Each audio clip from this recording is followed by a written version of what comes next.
हमें इस ग्राफ पे कुछ पॉइंट्स दिए गए हैं और हमें तयन करना है कि ये एक फंक्शन के पॉइंट्स हैं या नहीं।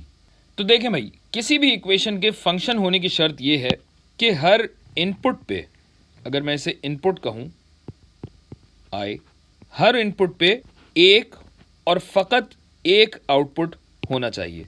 एक इनपुट पे सिर्फ एक आउटपुट, एक इनपुट पे सिर्फ एक आउटपुट। यानी अगर इस इनपुट पे आपको दो आउटपुट मिल रहे हों तो ये फंक्शन नहीं हो सकता, कोई और रिलेशनशिप होगा। तो इस ग्राफ पर हम हर पॉइंट का x और y देखेंगे।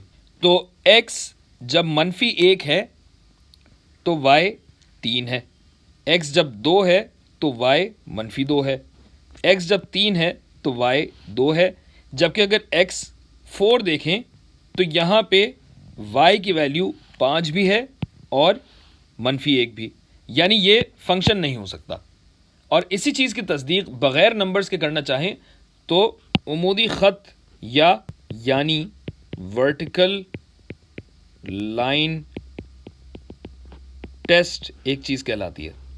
और वर्टिकल लाइन टेस्ट क्या है कि हर x पे एक उमूदी ख़त खींचें, यानी वर्टिकल लाइन बनाएं। अगर तो इस लाइन पर सिर्फ एक पॉइंट है तब तो फंक्शन है, और अगर एक से ज़्यादा पॉइंट्स हों, मसलन यहाँ, तो ये फंक्शन नहीं हो सकता। आसान सी बात है, नहीं?